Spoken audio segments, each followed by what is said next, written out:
वो चक्र गिरा। बताते हैं जहाँ पर श्री कृष्ण भगवान के चक्र की धुरी जाकर के गिरी वो जगह कहलाती है नेमी, और यानी कि वहीं पर नौमिषारण्य नामक तीर्थ उत्पन्न हुआ, जहाँ पर सौनकादिक ऋषियों ने 88,000 ऋषियों के साथ में भागवत कथा का पारायण किया। तो वो एक जगह ऐसी थी जहाँ पर भागवत कथा का प्रारंभ किया गया। ऐसा नहीं है कि भागवत कथा एक जगह ही हुई हो। भागवत कथा कुल मिलाकर के प्रारंभ में 3 जगह कही गई थी।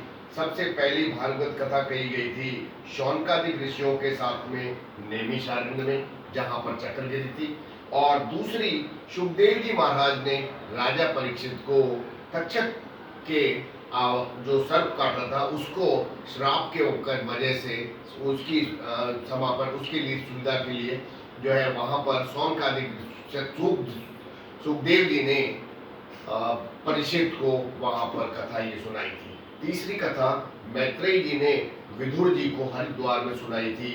ये यहाँ की भागवत कथा के बारे में वर्णन है। मुख्य रूप से 3 बार भागवत कथा गई है। भागवत कथा का मुख्य स्वरूप और मुख्य उद्देश्य क्या है? भागवत कथा का 3 मुख्य उद्देश्य है। सबसे पहले बताया गया है भगवान को 3 रूपों से प्रतिपादित किया गया है। सत चित आनंद। भगवान का नाम चाहे कुछ भी हो, लेकिन कहा जाता है सत चित आनंद। सत जिसका न आदि हो न अनंत हो, ऐसे जो पूर्व में भी था, जो वर्तमान में भी है और जो भविष्य में भी रहेगा, ऐसे हमारे प्रभु को सच्चित आनंद यानी कि जो सत्य है वो यहाँ से लिया गया है। इसके बाद में आपका कहा गया है चित्त। चित्त यानी हमारी आत्मा। प्रभु भी एक आत्मा स्वरूप है।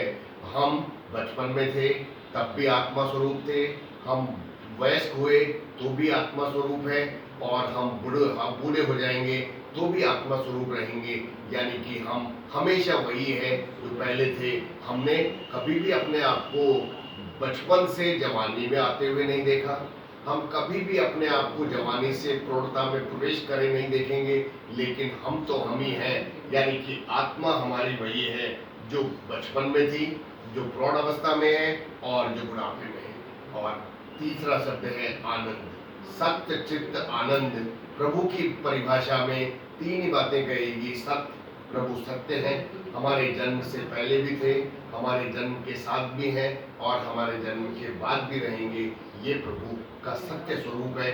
चित्त, प्रभु का मन, प्रभु की आत्मा जो हर एक में निवास करती है, क्योंकि हर मनुष्य भगवान का ही आत्मा स्वरूप है। यानी कि वहीं पर जो है भगवान रहते हैं। यानी कि हम में भी भगवान है, लेकिन हम में भगवान की मात्रा प्रारंभिक 0.01% है। कुछ लोग होते हैं जिसमें कुछ परसेंट बढ़ता है, यानी कि सभी भगवान के स्वरूप है। और तीसरा है आनंद। आनंद और सुख में फर्क समझना चाहिए।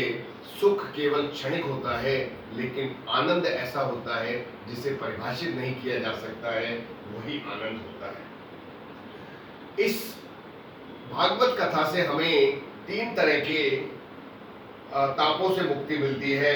दैहिकता, देविकता और भौतिकता।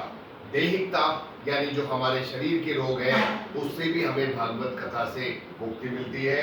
देविक यानी कि देवता, जैसे नवग्रह का जो प्रभाव होता है, उससे भी हमें इस भागवत कथा से मुक्ति मिलती है। भौतिक यानी कि जो भी हम सांसारिक वस्तु का प्राप्त करते हैं वो भी हमें मिलती है।